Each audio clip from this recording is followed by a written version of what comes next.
Hola amigos, bienvenidos a esta edición de día lunes del Portal del Villegas, que voy a iniciar recordándoles, como de costumbre, que hay flamenco disponible en muchos sabores. Una posibilidad es ir a Casa del Jamón, donde hay espectáculos, martes, a veces jueves, a veces miércoles, normalmente los martes a las 8:30. Casa del Jamón, Avenida Italia 830, un restaurante, ustedes reservan mesa y Liz Taylor. Comen, beben y ven un espectáculo y oyen un espectáculo maravilloso. Y la otra posibilidad, el otro sabor, es que vayan al sitio flamencas.cl, se contacten con artistas de esta especialidad musical para amenizar un evento, un cumpleaños.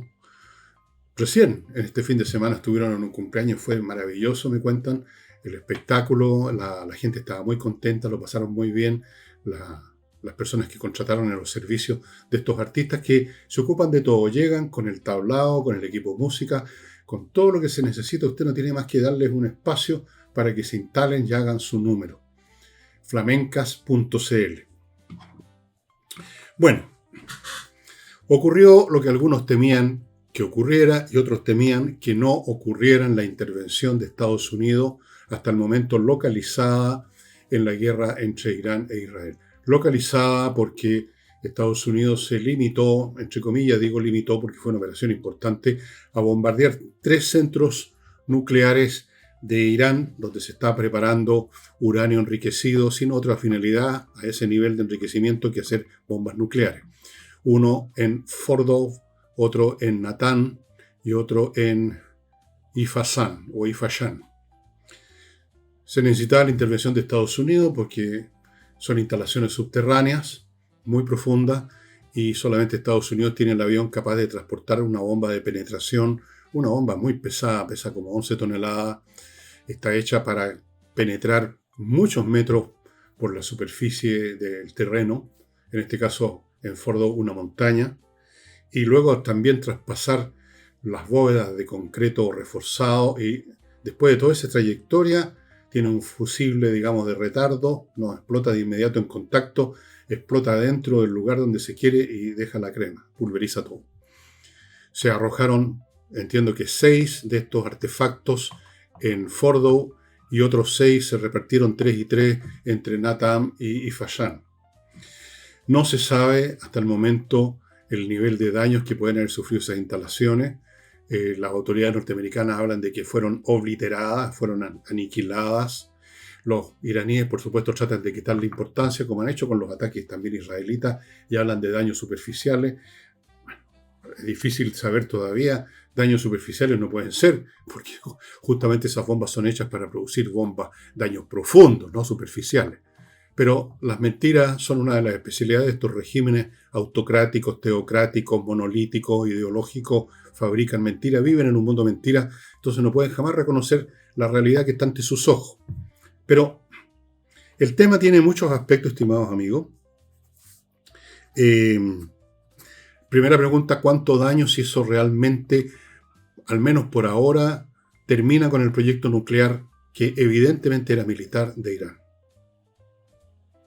Digo evidentemente era militar, porque para los usos civiles usted no necesita enriquecer el uranio 235 más allá del 5% y ya iban en el 60%, camino al 90%, que es lo que se necesita para un explosivo nuclear.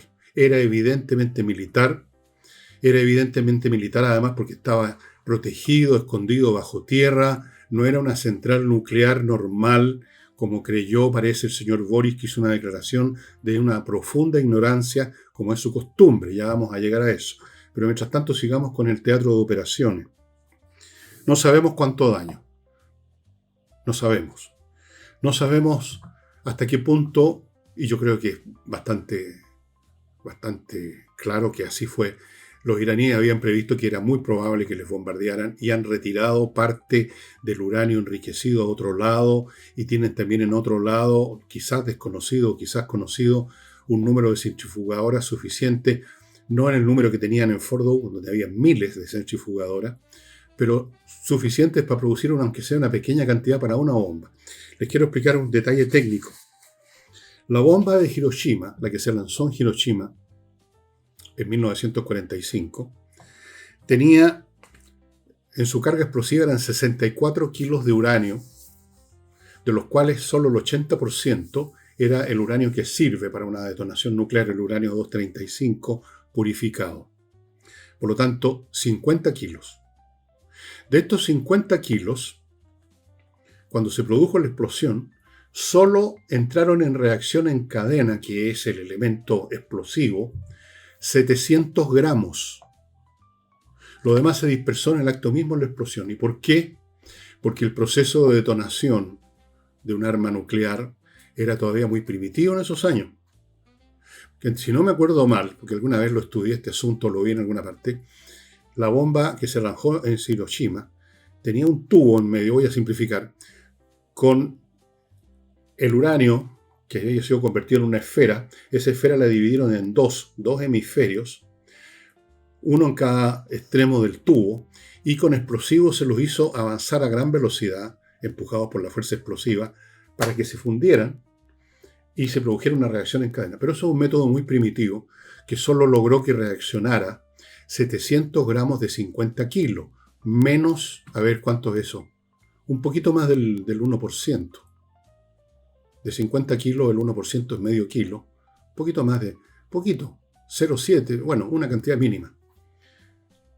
Aún así, esos 700 gramos de uranio produjeron una explosión con una potencia equivalente a 15.000 toneladas de dinamita. 15 kilotones. Kilo, mil, tonelada, 15.000 toneladas de dinamita, con 700 gramos.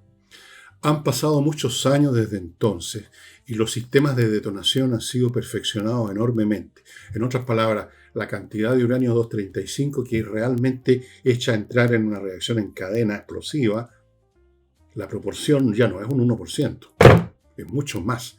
Se ha estudiado este asunto como matemáticamente, dónde poner los explosivos, de qué forma tienen que ser la masa de uranio, cómo tienen que estar ubicados los explosivos. Es muy complicado. Es una de las partes más complicadas de la manufactura de una bomba nuclear, es el mecanismo de detonación. Pero ustedes pueden estar seguros que hoy en día es infinitamente más eficiente que el de 1945. ¿Por qué digo todo esto, esta explicación? La doy por el simple hecho de que entonces se necesita mucho menos uranio enriquecido que esos 50 kilos que se usaron para Hiroshima.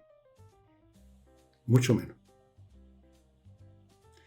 Entonces, es posible que Irán tenga de los 450 o media tonelada de uranio enriquecido, el 60% que se suponía que tenía, pero se suponía, puede que haya rescatado, pongámosle 10 kilos, que tenga 10 kilos en otro lugar y que ya hayan sido enriquecidos, porque es mucho más fácil enriquecer 10 kilos que enriquecer media tonelada, ¿no es cierto?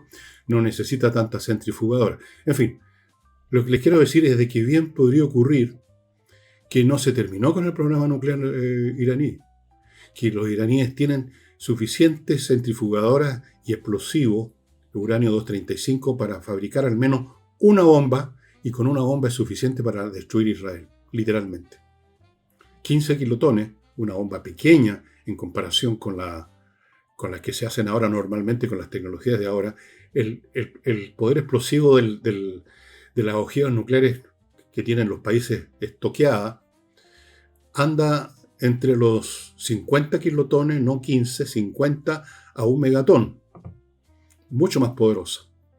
Y con mucho menos elementos explosivos. No solamente con uranio 235, pueden usar plutonio. Entonces es posible que Irán tenga la capacidad para eso. Es más, puede que tenga ya construida, manufacturada una bomba nuclear.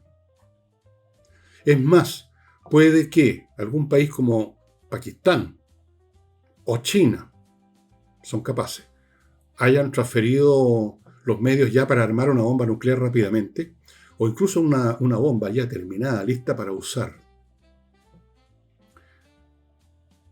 Yo he visto un video hecho por Irán, un video hecho en estos días, durante los ataques israelitas, donde, como una amenaza para Israel y para el mundo, se muestra la ojiva de un explosivo, la punta como de un obús, con el signo de radiación atómica que todos conocen y una mano acariciando y anunciando que podría pasar cualquier cosa. Entonces, un Irán cuya capacidad militar ha sido literalmente aniquilada, están de rodillas en ese aspecto, en el aspecto convencional. Un Irán en cuyos cielos los aviones israelíes vuelan como Pedro por su casa, matando oficiales del ejército, científicos, jefes militares y cualquier personal que les parezca peligroso, destruyendo los lanzadores, destruyendo las instalaciones militares, destruyendo las oficinas, los lugares de comando de todo tipo, ahora destruyéndole probablemente en un grado importante, como mínimo, las centrales con las bombas norteamericanas. Es un país que está en ese estado anímico en que ya no se piensa en qué es lo mejor, que lo mejor sería para en este caso, por ejemplo, que se terminara la guerra. Para Irán sería lo mejor, una rendición, o como quieran llamarla, tregua, pero terminarla porque están aniquilando el país. Pero la razón, llegado un momento, y usted todos lo entendemos, eso es una cosa que nos pasa a los individuos, pasado cierto límite de estar sufriendo humillaciones, de estar sufriendo ataques, de estar sufriendo que nos peguen, hasta el más cobarde, hasta el más racional, digamos, ve rojo y reacciona con el afán de al menos hacerle algún daño al adversario, ¿no es así? Entonces, para mí el tema, y yo creo que para muchos, no ha acabado con este bombardeo. ¿Quién sabe lo que puede hacer Irán en el plano nuclear? Yo sospecho que tienen la capacidad todavía para manufacturar, o incluso si ya la tienen lista, o la adquirieron de otro lado, tienen lista una respuesta nuclear para vengarse. Ahora, si hacen eso, si hacen estallar una bomba nuclear en Israel y matan a cientos de miles de personas, Israel va a reaccionar con tutti, y con tutti significa con sus 90 más o menos, que se calcula que tienen 90 artefactos nucleares que no son de 15 kilotones, son probablemente de 50, 100 o 1 megatón, y se acaba Irán. Pero recuerden la psicología que se produjo en el mundo nazi, el año ya 44 en adelante, donde no había ninguna oportunidad, ninguna, de ganar esa guerra, ni siquiera de llegar a una especie de tablas y llegar a algún acuerdo. Habían perdido toda esperanza y siguieron peleando a costa de la demolición total de hasta la última aldea alemana con las bombas aliadas. Y no solo eso, sino que quisieron vengarse y las llamaron las armas de la venganza, a las B1 y las B2, que no cambiaron el curso de la guerra, pero mataron 2 o 3 mil personas, más o menos. Un tremendo esfuerzo científico para un fin realmente irrelevante desde el punto de vista militar. Matar 2.000 personas no cambia una guerra. Y enormes recursos invertidos científicos, tecnológicos, materiales en producir las B1 y las B2. O sea, se entra en esas lógicas, estimados amigos. La razón, el sentido común, que ya está bastante, diría yo, arrinconado ya en el hecho mismo de que hay una guerra, se termina por perder. Ya no hay ningún cálculo racional de decir, bueno, parece que nos ganaron, rindámonos, hagamos control de daño, disminuyamos los costos, ya nos arreglaremos para más adelante. No, eso se desaparece, esa mentalidad. Viene la idea, se ve todo rojo, venguémonos, hagámosle daño. Yo temo eso, en el plano nuclear. En el plano convencional, no sé lo que está ocurriendo en el momento mismo en que estoy grabando ahora, día domingo, a las 13:35, esa es la hora que tengo. Puede que en este mismo momento los iraníes estén, por ejemplo, disparando, tienen miles de misiles todavía, disparando misiles a bases norteamericanas que están al alcance, que están en Arabia, en otras partes, ahí en el Medio Oriente. Puede que en este mismo momento también estén minando el estrecho de Hormuz, lo cual significaría un golpe brutal para la economía mundial, porque por ahí pasan gran parte, no todos, pero una buena, no me acuerdo la proporción, pero puede ser el 30 o 40% del petróleo que sale de Arabia, de Saudita, que sale de los países que producen petróleo, sale por ahí, necesariamente vean ustedes el mapa, sale por ahí el estrecho de Hormuz, esto en el sector del Golfo Pérsico. Lo están minando para impedir. Puede que lo estén minando para impedir. Y naturalmente Estados Unidos ahí va a intervenir. Y si le bombardean sus bases, va a intervenir con tutti. Y ahí, aunque no se usen armas nucleares, Irán queda simplemente liquidada. O sea, sobre todo en una nación que no tiene ya defensas antiaéreas reales. Imagínense ustedes las cuadrillas de B-52 dejando caer alfombras de bomba, bombardeando hasta el último lugar que pudiera ser un centro militar, un centro de comando, disparándole a sus líderes militares, saben exactamente dónde se esconden, dónde se esconden. Sería la destrucción del régimen iraní y una destrucción de buena parte del país también, que no se lo merece. Y los iraníes, la gran mayoría de la población iraní, por lo que se sabe, es contraria al régimen de los ayatolás. Pero pasarían también por muchas dificultades, estarían pagando, como se dice, justos por pecadores.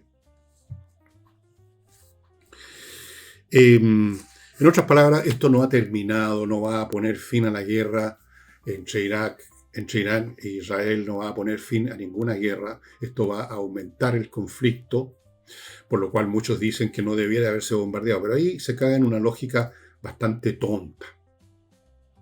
No porque algo sea costoso, significa entonces que no hay que hacerlo, porque no hacerlo puede ser aún más costoso. Pongo un ejemplo súper simple. Una persona tiene una pierna con gangrena y hay que cortarla.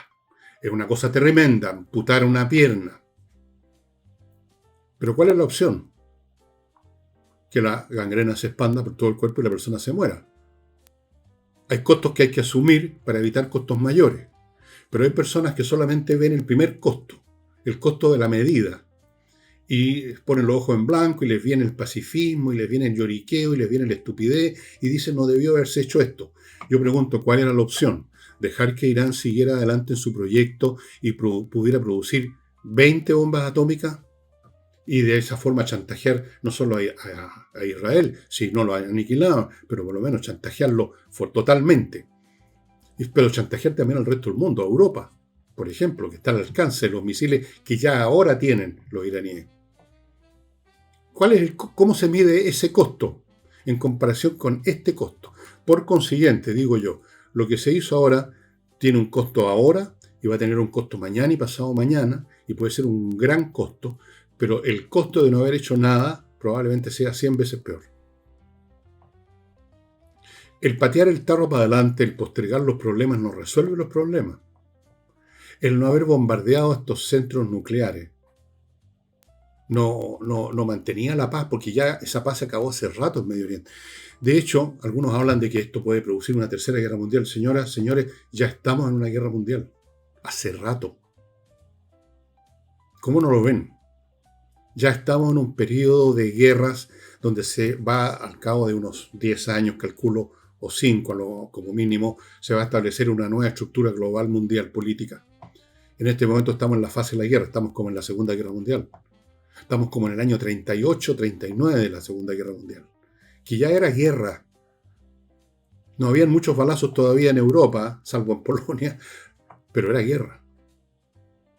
Si ustedes han estudiado historia recordarán que cuando Inglaterra y Francia le declararon la guerra a Alemania por haber invadido Polonia, pasaron varios meses en que no se intercambió un disparo entre las tropas alemanas y las tropas francesas e inglesas que estaban estacionadas en el norte de Francia. Lo que se llamó la Droll Guerre, la guerra rara, la guerra tonta. Los ingleses hablaban de Phony War, que viene siendo más o menos lo mismo, una guerra de mentira. Pero era guerra, y luego en el momento dado esa guerra de Phony War, esa guerra de canciones, los ingleses cantaban vamos a colgar la ropa lavada en la línea Siegfried, que era la línea espacial alemana. Me la sé de memoria esa canción, me la conozco muy bien. Pero de repente, en mayo del año 40, atacaron los alemanes e invadieron en un mes, terminaron de derrotar a los franceses. Las guerras no necesariamente empiezan al tiro con tutti. Ya estamos en una tercera guerra mundial. Péguense al cachofazo los que todavía no se dan cuenta y hablan de que hay que conservar la paz cuando ya no hay paz. Cuando ya se desató esto. Y cuando se desata, lo único que vale es cómo ganar. No hay otra alternativa. A menos que usted se quiera rendir, por supuesto. A Israel, claro, podía haber hecho nada y se rinde. Dice, sí, vamos a hacer lo que quieren los iraníes, nos vamos a ir de acá. Todos los judíos nos vamos a ir de aquí, vamos a dejar el país vacío, los edificios vacíos para que se vengan a instalar los árabes, los palestinos. Claro, podría haber sido, pero no. ¿Qué país hace eso? ¿Qué sociedad se rinde así? No sin antes pelear, ¿no? Y a propósito de eso, vamos a ir a las reacciones de una increíble ignorancia del señor Boris. Una vez más muestra su ignorancia, por un lado, y su mente pequeña, llena de panfletería. Pero antes de eso, amigos, les quiero recordar algunas cositas. Primero, que este programa, como todos los programas de semana, está auspiciado por Hey Remodeling, empresas hermanas en cierto sentido, por lo menos son hijas del mismo padre, son los mismos dueños. Hey se dedica al corretaje de propiedades, técnicas muy especiales, trabajan toda la semana, trabajan todo el día y se encargan de pocos encargos. Eso es muy importante, se concentran y tienen resultados. Y la otra empresa es Remodeling, puros profesionales para temas de suelo, o sea, pisos, paredes, o sea, pintura, muebles de cocina y otras cosas. Tienen arquitectos, hay pintores profesionales, expertos en suelo, mueblistas para los muebles de cocina. Lo tienen todo para lo que usted necesite. Y quiero repetir un punto. Para ponerse en contacto con Remodeling no es necesario o condición indispensable que usted quiera hacer todo eso. Puede ser una de estas cosas nada más. Puede ser un tema de piso, puede ser un tema de pintura, etc. Continúo con AutoWolf, una empresa chilena que viene a su casa a dejarle la carrocería de su automóvil o su camioneta o camión o lo que sea como nueva. Arreglan la carrocería en un día, frente a sus ojos, en su casa. Fuera de eso, AutoWolf tiene ahora una automotora para el tema de compra-venta de autos usados. Como ustedes comprenderán, ellos conocen mejor el mercado que nadie porque han atendido a muchas personas, a cientos de personas que precisamente pidieron arreglar la carrocería de su automóvil o camioneta o lo que sea para venderla. Conocen el mercado, tienen el dedito en el pulso del mercado, así que si usted está en esa, anda buscando comprar o vender, póngase en contacto con ellos, aquí están las direcciones. Continúo con Lomas de Millaray, este emprendimiento inmobiliario en la región de los lagos, la más linda región de Chile, creo yo, o por lo menos está en el top 2 o 3, cuando menos. Y dentro de esta región de los lagos, este lugar de Lomas de Millaray es muy bonito. Las parcelas que están a la venta tienen agua ya, o sea, está todo instalado, el sistema de cañería para conectar con la casa que se construya, lo mismo con electricidad y fibra óptica. Llegar y construir, estimado amigo, y cambiar su vida completamente. Fuera de eso, otras ventajas, está muy cerca de la comuna de... ¿Cómo se llama esta comuna? Bueno, no me acuerdo, la comuna donde está localizado las Lomas de Millaray. Y usted puede ahí llegar en 5 minutos y comprar en el supermercado, qué sé yo. Está a 30 minutos de Puerto Montt, con el aeropuerto, con todos los servicios de Puerto Montt. Sigo con Fastmark, empresa chilena de carga que trae de Estados Unidos para quien sea. Puede ser empresa o persona, grandes cargas, pequeñas cargas, con la misma expedición, con la misma diligencia, estimado amigo, fastmark.cl. Como es chilena, es una empresa que conoce bien los vericuetos, laberintos administrativos para sacar, desaduanar y traer, y por lo tanto le ofrece esa agilidad. Y termino con un avisador que estuvo mucho tiempo con nosotros y que ha vuelto con nosotros para presentar nuevos productos. Me refiero al Lavo Club, que te pone ahora a su disposición un detergente en láminas. Son láminas, efectivamente. Miren usted, te agarra una de estas cosas y la echa a la lavadora. En la parte de atrás de la caja dice para cuántas cargas necesita una lámina, 2, 3, etc. Muy práctico tenerlo así, el detergente. Muy fácil de usar. Y junto con él, este bálsamo en perlas, que son unas perlitas, como usted puede ver.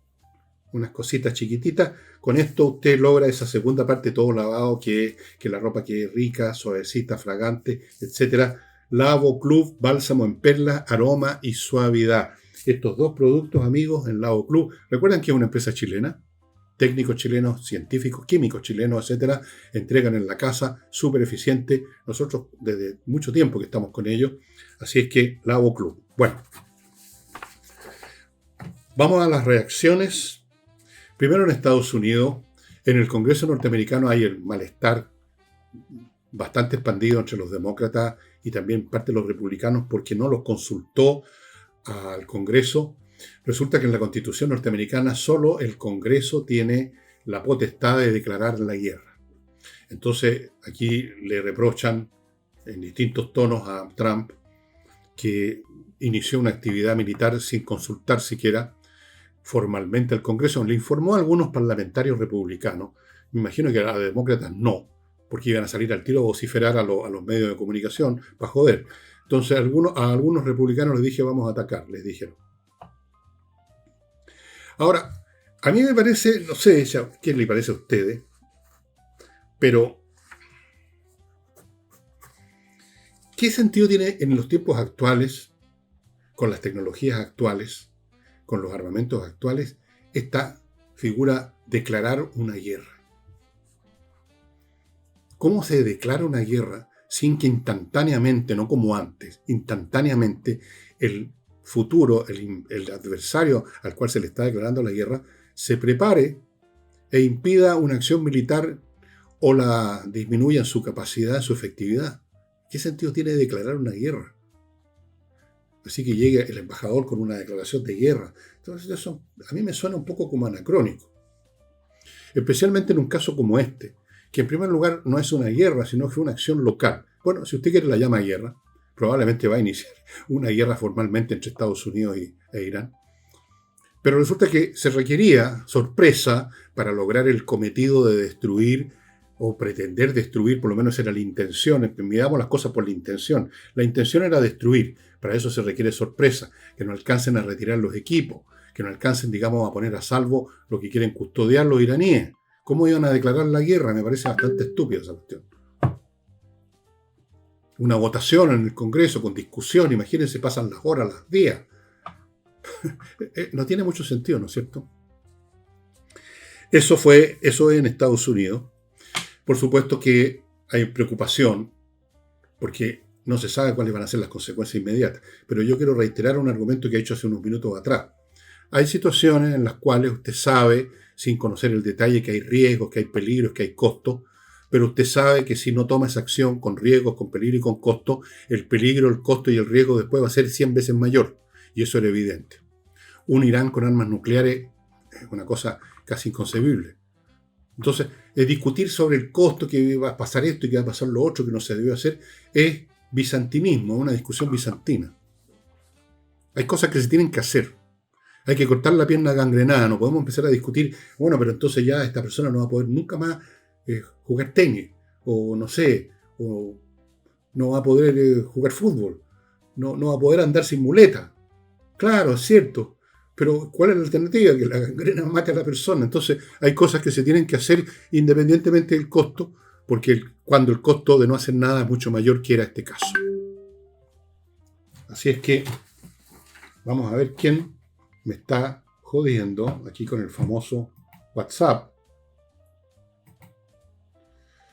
Ah, ok, sí. Vamos a silenciar. Ok, y vamos a silenciar acá también. Ya. Eso. Así que en el Congreso están molestos. Probablemente dentro del electorado americano que votó por Trump, algunos estarán enfurecidos, nos ha traicionado, dijo que hoy no iba a meter más a Estados Unidos en guerra.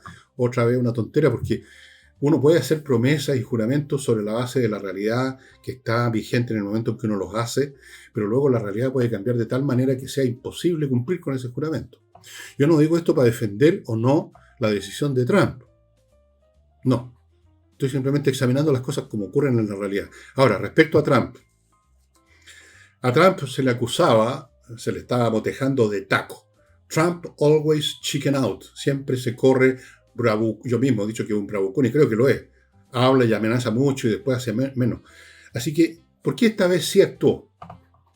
Algunos dicen, yo he estado viendo algunos canales israelitas en YouTube donde las personas que comentan dicen que asumen o dicen, no sé si lo creen realmente, que todo esto fue una operación de engaño para mantener, digamos, totalmente desatentos a los iraníes de lo que iba a ocurrir, y que ya se había decidido hacía rato, pero inventaron todas estas cosas, que las 2 semanas, que voy a esperar 2 semanas, dijo Trump, y otras cosas que se dijeron para hacer pensar a los iraníes de que el asunto, digamos, todavía no se resolvía.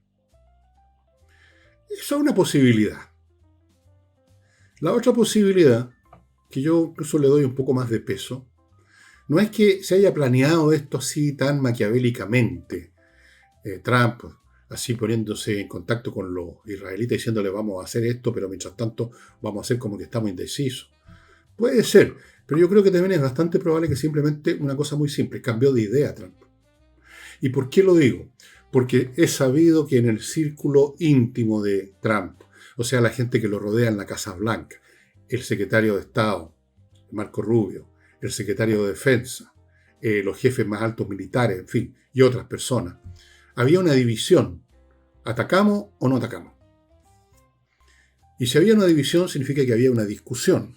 Y si había una discusión, significa que Trump estaba escuchando argumentos para allá y para acá, de todos los tipos. ¿Por qué es imposible pensar que Trump, que es un hombre que es más lo que habla que lo que hace, llegó un momento en que le pareció que la presión interna de su gobierno o que los argumentos que estaban presentando los que favorecían atacar de una vez por todas esas centrales eran adecuados, eran inevitables y tomó la decisión?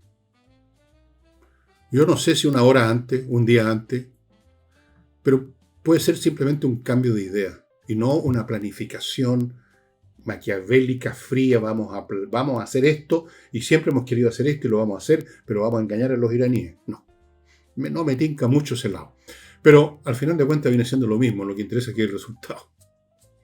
Resultado que, repito, no lo conocemos en detalle, supongo que se irá conociendo en su momento cuál fue realmente el grado de destrucción que sufrieron esas centrales, primero, y segundo, si acaso no tienen un backup los iraníes que pudiera convertirse en un ataque de venganza feroz. Y no olvidemos otras armas que puede usar Irán, las armas biológicas. Son bastante menos efectivas, son bastante más... no está claro cómo podrían funcionar, pero no sabemos. No sabemos lo que tienen guardado. Tienen algunas bajo la manga los iraníes, todavía no me cabe ninguna duda. Yo no creo que estaban de brazos cruzados esperando que decidía Trump. No. Y vamos a ir ahora a la declaración de Boric y de la Cancillería chilena.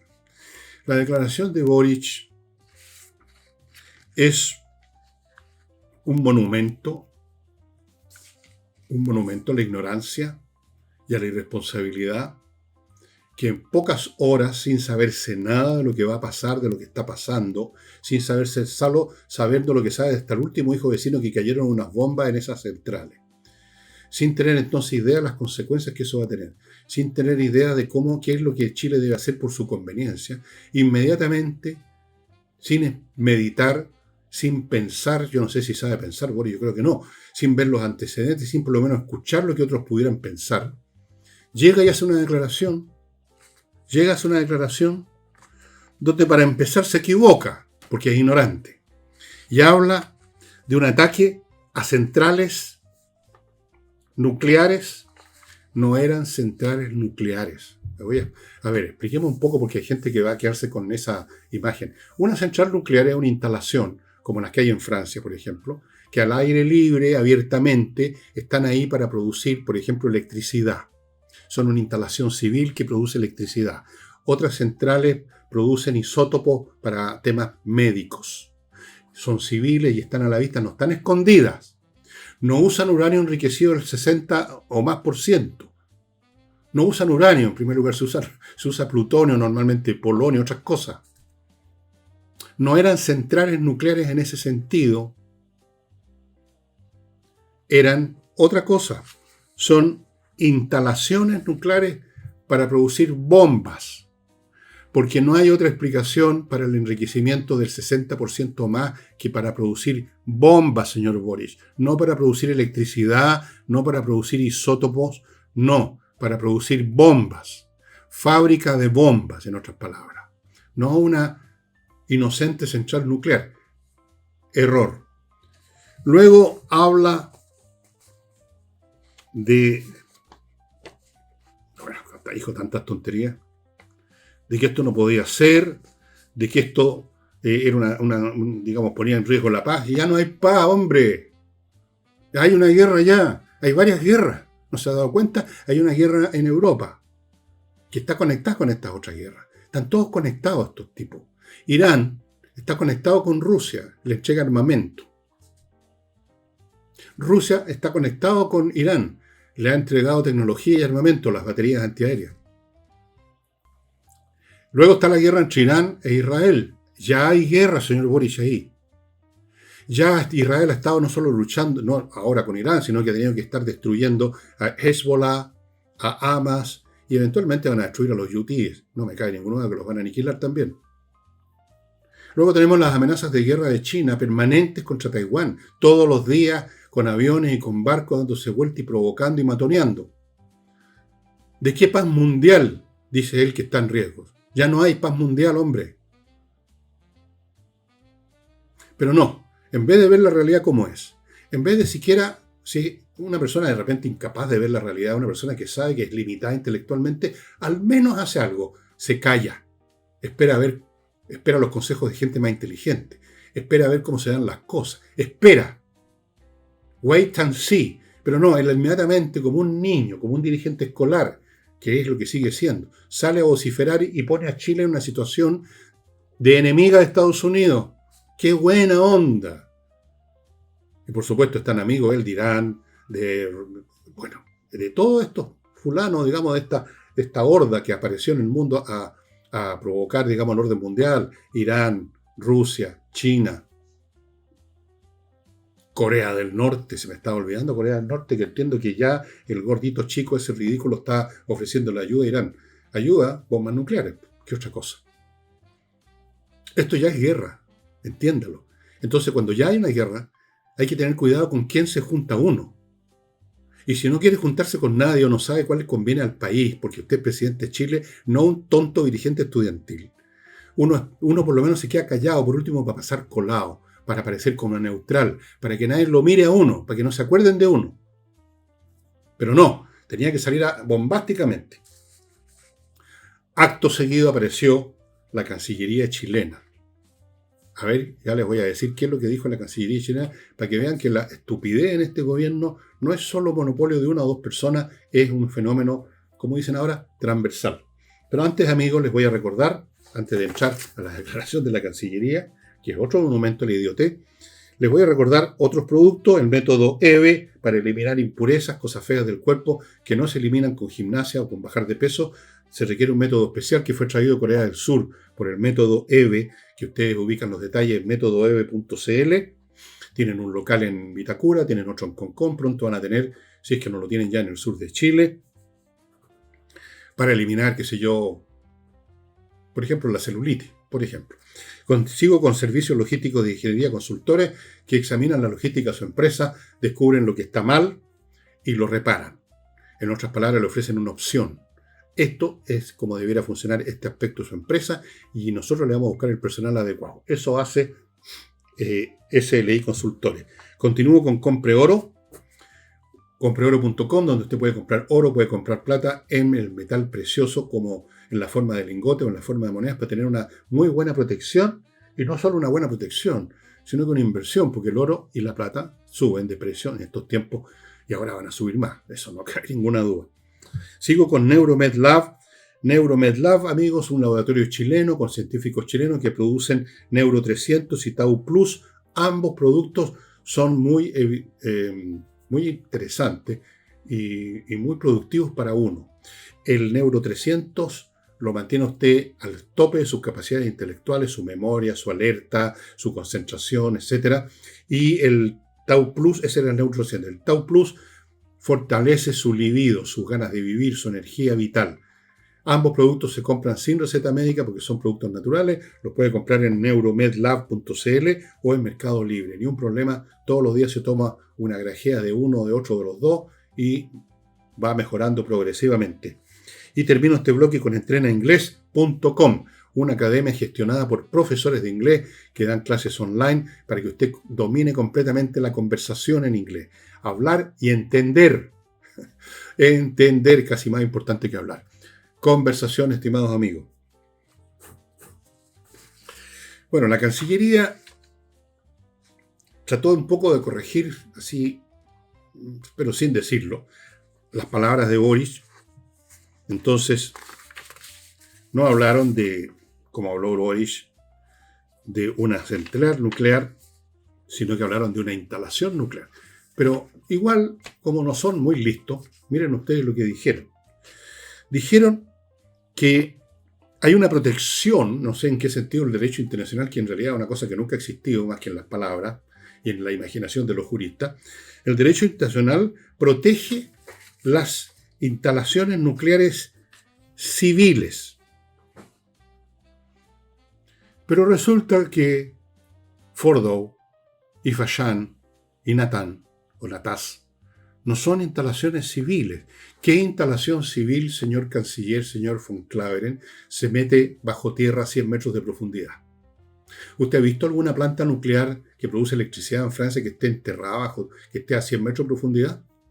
¿Y que esté tratando de purificar el uranio al 90%? No, ¿no es cierto? No son instalaciones civiles, son instalaciones militares. Una instalación militar es una instalación que tiene fines militares. Fíjese usted qué sencillo, ya sea donde hay centros de comando o depósitos de municiones o fábrica de armamento, en este caso fábrica de armamento, fábrica de bombas nucleares por el proceso previo de purificar el explosivo nuclear, el uranio 235. Así que no son instalaciones civiles. ¿De dónde sacó que eran instalaciones civiles el señor von Claveren y su horda de genios que tienen ahí? ¿Quiénes tiene ahí en la Cancillería? ¿Quién redactó esa tontería? Que el derecho internacional protege, gozan, dijo. Bueno, voy a explicarle otra cosa más al señor von Claveren y a todos estos juristas al peo y diplomáticos que realmente son para la risa. Nunca ha existido el derecho internacional y les voy a explicar por qué. El derecho es un conjunto de reglas legales, normativas, o sea, todo un aparato jurídico que regula la relación de distintos sujetos en el seno de una sociedad. Regula cómo se deben comportar cuando hacen determinadas transacciones, qué derechos tiene cada parte respecto al otro, o sea, qué deberes tiene cada otro respecto a su contraparte. Esa es primera cosa. Segundo, hay un aparato para regular eso si hay una diferencia entre las partes, son los tribunales.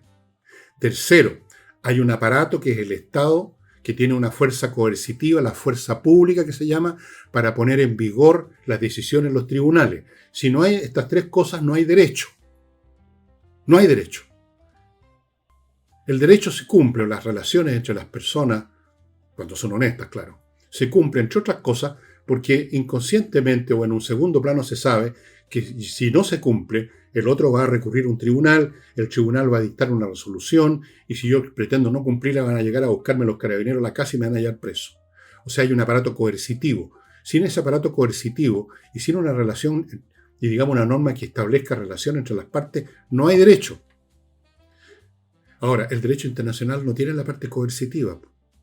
El derecho internacional pueden ustedes poner todas las reglas que quieran. Y hay millones de reglas inventadas por los juristas, por los charlatanes de este mundo. Y hay de repente también tribunales, como el Tribunal de la Haya, por ejemplo. Pero no hay un aparato coercitivo. El Tribunal de la Haya, hace años atrás, dictaminó, por ejemplo, que China no es propietario del mar de la China, que no puede llegar y hacer lo que se le da la gana, fabricar esas islas artificiales y decirse propietario prácticamente del 90% del mar de la China. El Tribunal de la Haya, conforme al derecho internacional, dijo que no. ¿Y qué hizo China? Se pasó por el culo esa declaración del Tribunal de la Haya. ¿Y qué podía hacer el Tribunal de la Haya? ¿Mandar a los carabineros?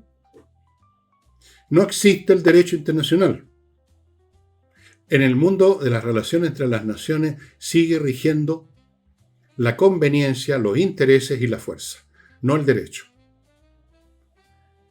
El derecho es muy importante para los que viven del derecho, los abogados, los juristas, los burócratas internacionales, los señores que se ponen una túnica negra y cantinflean desde los tribunales internacionales.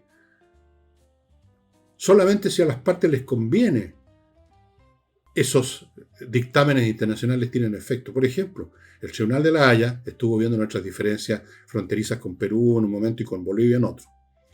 Y esas disposiciones evitaron, digamos, un conflicto mayor. ¿Pero por qué? ¿Porque había una fuerza coercitiva del Tribunal de la Haya? No, porque convenía a las partes que no hubiese no se llegase más lejos. No convenía a las partes entrar en un conflicto quizás militar. Eso no es derecho, entonces, eso es conveniencia, eso es intereses. Así que ¿de qué derecho, de qué protección internacional gozan? Como dice, gozan, no disfrutan, no hay tal protección. Pero además no eran centros civiles, no eran instalaciones nucleares civiles, sino que militares. ¿Por qué no preguntan un poco antes de hablar? A cualquier físico nuclear, a cualquier persona que ha leído un poco siquiera. Bueno, ahora, ¿cuál es el resultado de esto? El resultado no lo va a pagar Boric, no lo va a pagar el señor von Claveren, no lo van a pagar los funcionarios del gobierno, lo paga el país. Ya con las actitudes que ha tenido hasta este momento Boric, hemos tenido y tenemos problemas con Estados Unidos como se manifiestan ya en la famosa visa waiver, pero vamos a tener más problemas ahora, porque la situación es mucho más grave. Y irresponsablemente este fulano, llamado Boric, sin esperar ni un día, sale como una idiotez. Por supuesto recibió el apoyo de los tarados. Por ejemplo, apareció el señor Diego Ibáñez, uno de los más connotados genios del Frente Amplio, declarando que Chile, con la declaración de Boris, se ponía en el lado correcto. Eso de correcto es una imitación de los comunistas. Yo siempre la vía correcta esto, la vía correcta al socialismo, la vía correcta, siempre usan la palabra correcto. Se les quedó pegada esa semántica de los tiempos, digamos, de la Unión Soviética. Los comunistas chilenos hablan de lo correcto. En el Frente Amplio, como son los niñitos tontos derivados del comunismo, también usan la fraseología y entonces Chile se pone en el lado correcto de la historia. ¿Qué sabe Ibáñez cuál es el lado correcto de la historia? Ni siquiera los filósofos de la historia podrían decir en este momento cuál es el lado correcto. ¿Qué es lo que es lado correcto en primer lugar como concepto? ¿Cuál es un lado incorrecto? Para el señor Ibáñez, en su megalomanía, una megalomanía que no tiene como fundamento un gran intelecto, que ahí uno podría aceptar. Uno puede aceptar que sea megalómano un Einstein, no un Ibáñez. En su megalomanía él cree que sabe cuál es el lado correcto de la historia, fíjense. El lado correcto de la historia.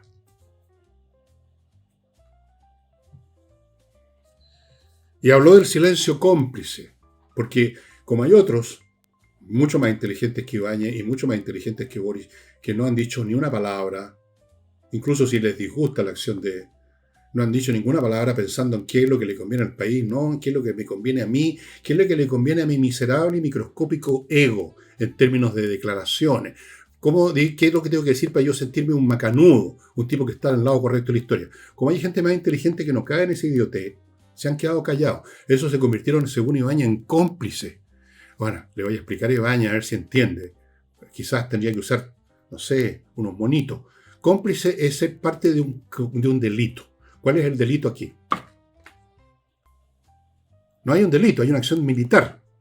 A usted le puede gustar una acción militar, usted la puede considerar una equivocada acción militar, a usted le puede preferir, digamos, seguramente usted está con los iraníes, no me cabe duda. Pero eso no es ser cómplice, no es un delito. Un acto de guerra es un acto de guerra, no es un delito, porque en un acto de guerra en el mundo internacional no se está rompiendo ninguna jurisdicción, como le expliqué recién a usted, espero. No existe ningún derecho internacional real que se rompa o no se rompa. Entonces, cómplices, silencio cómplice. Le debe haber sonado bien, porque es una frase hecha esa. El silencio cómplice es una frase que está hecha y se puede pegar en distintas situaciones. Entonces la pegó aquí, en esta situación. Silencio cómplice. O sea, como Kass no ha dicho nada, un silencio cómplice. Como Namatei no ha dicho nada, un silencio cómplice. Cómplices del crimen que se inventó el señor Ibáñez.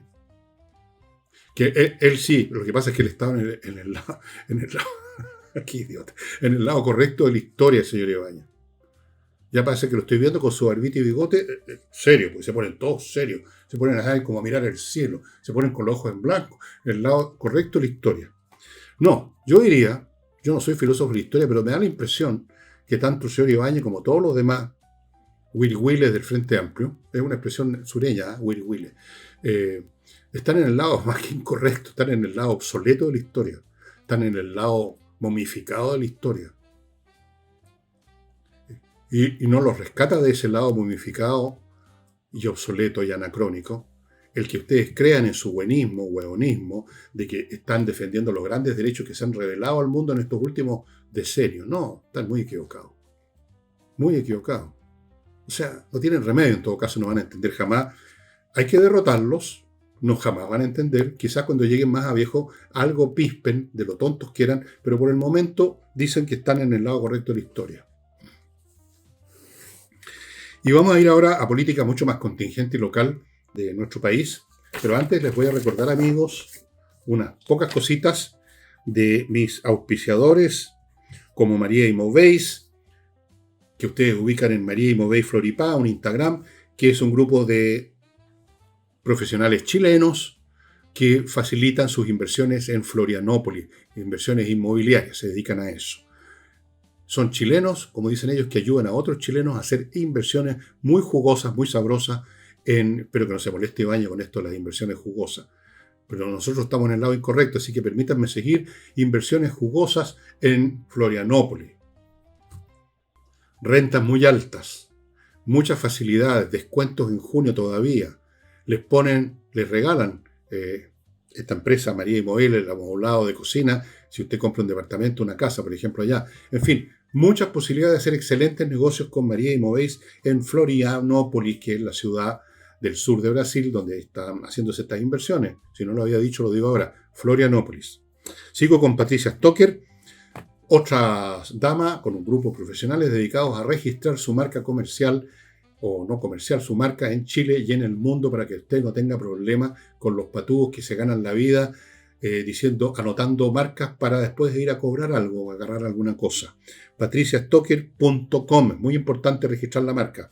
Sigo con Glow Lab, una agencia de publicidad que se encarga de que la publicidad que usted ya puso en plataformas digitales funcione bien, que no sea meramente un mono que aparece en pantalla y que a lo más le hacen un clic y después se van, que se convierta en un negocio, que se convierta en una operación comercial. Ellos tienen un montón de maneras de lograr, de hacer un seguimiento, el que hizo un clic, para lograr que usted haga negocio realmente que le sirva la publicidad en plataformas digitales. glowlab.com. Póngase en contacto si quiere sacarle provecho a la inversión que ya hizo en las plataformas. Sigo con Urantiaco a propósito de informática, creadores de software para corporaciones, creadores de software, por lo tanto, software a la medida, hecho específicamente para las características de la corporación que ha tomado, que ha hecho uso de sus servicios profesionales. Son tipos muy talentosos en Urantiaco que preparan además diseño de sitios web, crean aplicaciones móviles, ahora muy importante, desarrollan el Moodle, que es otro producto informático muy importante. En fin, póngase en contacto ya con urantiaco.cl. Bien, en la política nacional, doña Ana Ilia Uriarte, no sé si ustedes se acuerdan, pero fue una mujer importante en la moneda en la época de Michelle Bachelet y, por supuesto, sigue en este mundillo del poder, ¿no es cierto? Ellos nunca salen de ahí, nunca se van para la casa a leer un libro. Siempre está el poder, el poder. Son gente, viven con la cuestión del poder en la mente. Bueno, ha hecho unas declaraciones y las voy a comentar. Dijo, no tenemos, ella y Carolina Toá, porque ella es parte del comando, por supuesto, está metida en el poder, es parte del comando de Carolina Toá. Dijo, no tenemos ni una gota de anticomunismo.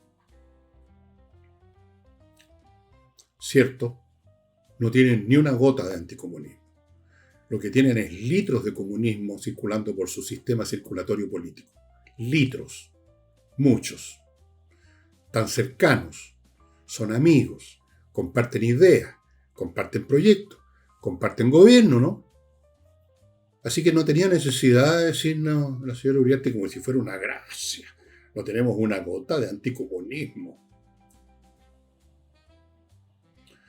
Los comunistas lograron, con el paso del tiempo, convertir el concepto y la postura anticomunista como una cosa horrorosa, satánica, una cosa absurda, pasional, mala. El anticomunista es un tipo que es como para llevarlo a la casa de Orate, una figura política, digamos, que no corresponde. Pero eso es simplemente una interpretación de los propios comunistas sobre el anticomunismo. Y aquí sería bueno hacer un pequeño análisis, cosa que seguramente la señora Uriarte es incapaz de hacer, en cuanto a las posturas políticas que se pueden tener. Hay muchas posturas políticas que se mueven por definición en posiciones intermedias. En cualquier eje, señora Uriarte, en cualquier línea, hay más puntos intermedios que puntos extremos. Hay solo dos puntos extremos, aquí donde empieza y donde termina la línea, ¿no es cierto? Eso yo creo que lo entiende. Por lo tanto, hay muchos más puntos intermedios, más cercanos a un polo o al otro, y otros que están justo al medio casi. Muchos puntos intermedios, ¿ok? Ya. En política también, no son tantos los puntos intermedios, pero hay algunos. Cuando se trata de posturas intermedias, cuando uno se enfrenta a una persona que tiene ideas distintas a las nuestras, pero esas ideas distintas están más o menos en algún punto intermedio de este vector. Y uno también está en un punto intermedio distinto, pero en un punto intermedio es posible llegar a acuerdos, conversar, hacer promedios, llegar a puntos intermedios entre los puntos intermedios, digamos. Pero cuando usted se enfrenta a alguien que está en una posición extrema, que le quiere derrumbar, como lo dicen ellos mismos, todo el sistema institucional en el cual usted vive, cree, o por lo menos se ha adaptado a él, a pesar de sus defectos. Cuando hay alguien que en forma extrema quiere echar todo abajo, incluyéndolo usted no puede sino adoptar también una actitud extrema, y en este caso anticomunista. El comunista está en una postura extrema, quiere echar abajo las instituciones de salud, de educación, quiere destruir el ejército chileno tal como es ahora, las Fuerzas Armadas, quiere destruir la previsión como es ahora, quiere destruir la salud, quiere destruir la ISAPRE, quiere destruir hasta nuestro lenguaje, nuestra manera de pensar. ¿Qué se hace contra eso? Uno se pone contra eso, se pone contracomunista o anticomunista, como quieran decirlo. Es una necesidad política y semántica ser anticomunista, porque la única forma de oponerse a un comunista es ser anticomunista. No hay posturas intermedias para combatir contra una postura extrema. Cuando esas personas han emergido en la historia de la humanidad, en la historia política e ideológica de la humanidad, las personas que tratan de moderar, que tratan de tender puentes, son aniquilados, son pisoteados, se les pasa por encima, porque la lucha no está en ese plano ya, son anacrónicos. Así que no hay ningún pecado ser anticomunista. No. Es una necesidad para los que no son comunistas. Así como para los comunistas es una necesidad ser comunista. Es una fe. Y el que no participa de una fe no va a ser respetado por el que tiene la fe, va a ser perseguido, como hacen todas las religiones en sus momentos de expansivo. Los que no creen son paganos, son enemigos de Dios, son enemigos de nosotros, hay que destruirlo. Los comunistas usarán un lenguaje más suave ahora porque no tienen el poder físico, lo están tratando de tener. Y hasta cierto punto lo tienen con sus famosos primeras líneas y todos esos energúmenos que sacan cuando tocan ellos un botón, con los cuales ya nos están amenazando para la próxima pasada política. Así que, sí, no son anticomunistas, la señora Uriarte, la señora Toá, son filocomunistas, cuarto, octavo comunistas, por ahí. Y amigos, no olvidéis, los que quieren realmente usar bien las inteligencias artificiales, la oportunidad que tienen de aprender sobre el uso inteligente de la inteligencia, el canal de Ricardo Yarsun en YouTube. Entren a YouTube, pongan Ricardo Yarsun y van a llegar ahí, hay tutoriales para aprender a usar bien las inteligencias artificiales.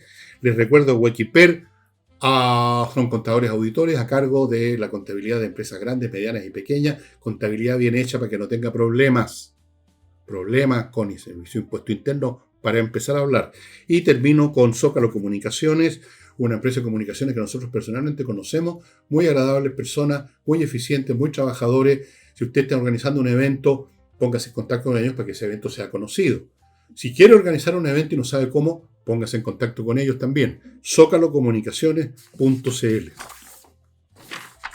Y antes de irme, amigos, hace rato que no lo hacía, les muestro mis libros OVNI, o sea, libros que están en mi librería en este momento. Este no es mío, es de Francisco Saldívar. OVNI, que trata el tema OVNI. Identidad Animal, de Francisco Saldívar, que trata una cosa muy interesante, el lenguaje. Lo importante, es qué cosa más obvia, pero hay que ver ¿Cómo? Las cosas obvias son las primeras que hay que examinar, porque son obvias, no las examinamos y nunca las entendemos bien. La importancia del lenguaje, el dominio del lenguaje. ¿Qué pasa con grupos, por ejemplo, que no llegan a dominar el lenguaje de otro grupo que llegó y se convirtió en la élite gobernante? ¿Qué pasa con esos grupos humanos? ¿Qué pasa con las personas, los individuos, las clases que no dominan bien el lenguaje?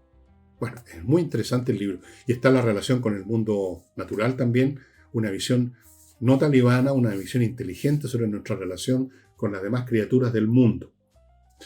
Y el OVNI, que trata el tema, obviamente, de si hay o no hay vida inteligente que no sea humana. Yo no sé si es tan inteligente la inteligencia humana por lo demás. Aquí están varios temas relacionados con eso. El libro ha gustado mucho, se está yendo muy rápido, pero fuera de eso, en mi sitio, elvillegas.cl/tienda, hay varios combos. Hay uno de 9 libros, con toda clase de temas, porque son 9 libros distintos sobre las más diversas cuestiones, que ustedes pueden conseguir a precios muy reducidos, y lo mismo cualquier libro que esté disponible de los que nos quedan de anteriores ediciones.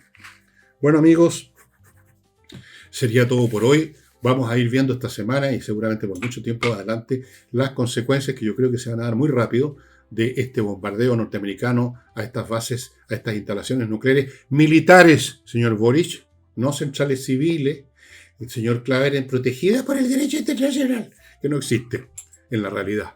Existe solamente en los libros, existe en las cabecitas de los jurisconsultos, de los diplomáticos. Ellos viven de eso, pues, de creer que eso es real. No es muy real. Es más bien un mundo bastante fantasioso. La realidad es otra, muy distinta. Intereses y fuerza. Con eso se gobierna el mundo. Y eso sería todo, estimado amigo. Nos estamos viendo mañana martes con Nicole Rodríguez.